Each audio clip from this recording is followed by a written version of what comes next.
Hello friends, welcome to Pebbles. நான் உங்கள் கோபி சுதா கோவி சமையல். நம்ம இன்னைக்கு செய்ய போறது கொண்டக்கடலை கிரேவி.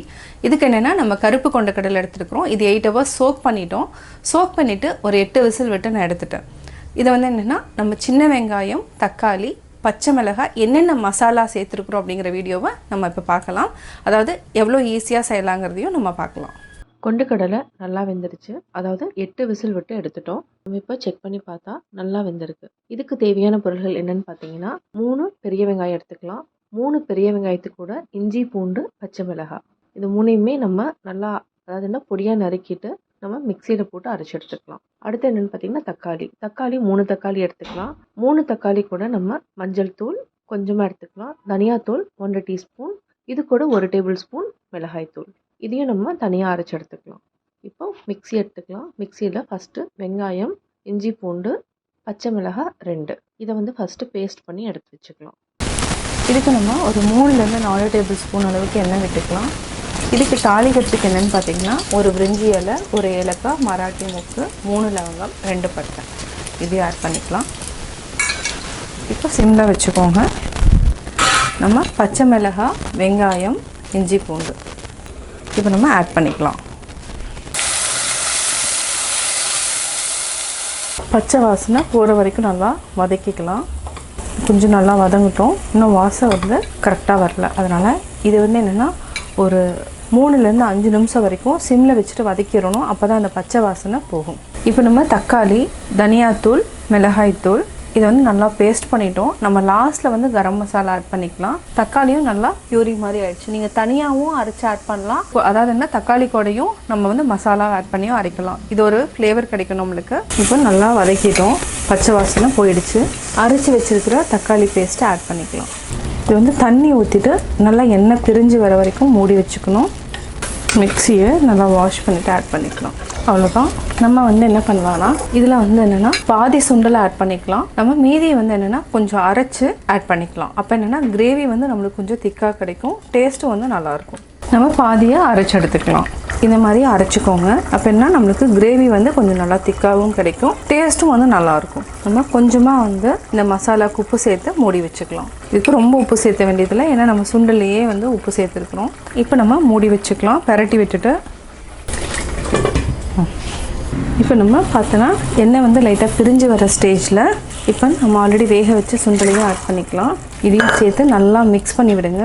இதை வந்து மினிமம் வந்து 12 to 15 மினிட்ஸ் வந்து சிம்மில் வச்சுட்டு கொதிக்க வச்சுருங்க. ஹை ஃப்ளேமில் வச்சிங்கன்னா பக்கத்துலேயே இருக்கணும். இடையில நல்லா மிக்ஸ் பண்ணிக்கணும். ஆல்ரெடி அதாவது அரைச்சி வச்சுருக்கிற சுண்டலையும் மிக்ஸ் பண்ணிக்கலாம். இப்போ தண்ணி சேர்த்து நல்லா வேக வச்சுக்கலாம். தண்ணி விட்டுக்கலாம். இன்னும் கொஞ்சம் தண்ணி சேர்த்துட்டு நம்ம மூடி வச்சுக்கலாம். இப்போ நம்ம கொண்டக்கடலை கிரேவி ரெடி ஆயிடுச்சு. எண்ணெய் நல்லா பிரிஞ்சு வந்துருச்சு. இப்போ ஆஃப் பண்ணிக்கலாம். ஒரு சிலருக்கு தண்ணி மாதிரி இருந்தால் கொஞ்சம் தண்ணி ஆட் பண்ணிக்கோங்க. நான் வந்து கொஞ்சம் கெட்டியாக தான் வைப்பேன் எப்போவுமே. அவ்வளோதான். கொத்தமல்லி தழை தூவிக்கலாம். இப்போது நம்ம சப்பாத்தி மாவு கொஞ்சமாக எடுத்துக்கலாம். அதாவது ஒரு 150 கிராம்ஸ் அளவுக்கு எடுத்துக்கலாம். இதுக்கு தேவையான அளவு உப்பு சேர்த்துக்கலாம். தண்ணி விட்டு பிசைஞ்சிக்கலாம். இது கொஞ்சம் மாவு ரொம்ப லூஸாக பிசைய வேண்டாம். கொஞ்சம் கெட்டியாகவே பிசைஞ்சிக்கலாம். கொஞ்சம் கொஞ்சமாக தண்ணி விட்டு பிசைஞ்சிக்கலாம்.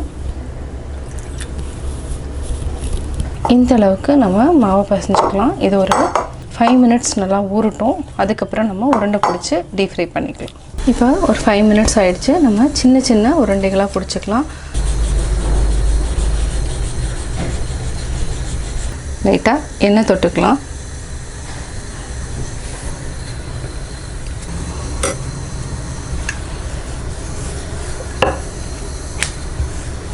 இப்போ நம்ம எண்ணெயில் போட்டு எடுத்துக்கலாம்.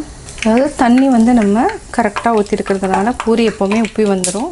இதை லைட்டாக ப்ரெஸ் பண்ணி விடுங்க. ஓரத்தில் நடுவில் வச்சிங்கன்னா ஓட்டை விழுந்துடும். அப்போ என்ன உப்பாது. இந்த மாதிரி ப்ரெஸ் பண்ணி விட்டிங்கன்னா பூரியும் நல்லா வெந்துடும். இப்போது ரெடி ஆகிடுச்சு. எண்ணெயை நல்லா வடிச்சிட்டு போட்டுக்கலாம். லைட்டாக தான் நீங்கள் வந்து அழுத்தம் கொடுக்கணும். ரொம்ப கொடுத்தீங்கன்னா அதாவது என்னென்னா நடுவில் ஹோல்ஸ் மாதிரி விழுந்துருச்சுன்னா இந்த மாதிரி இருக்காது.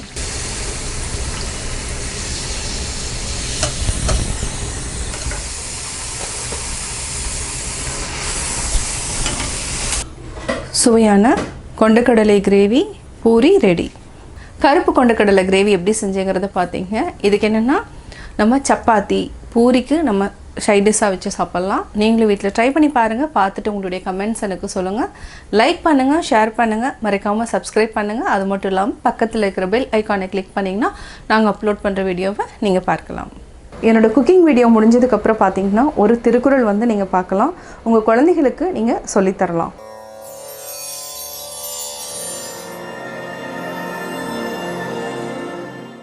இடிக்குந் துணையாரை ஆழ்வாரே யாரே கெடுக்குந் தகைமையவர்.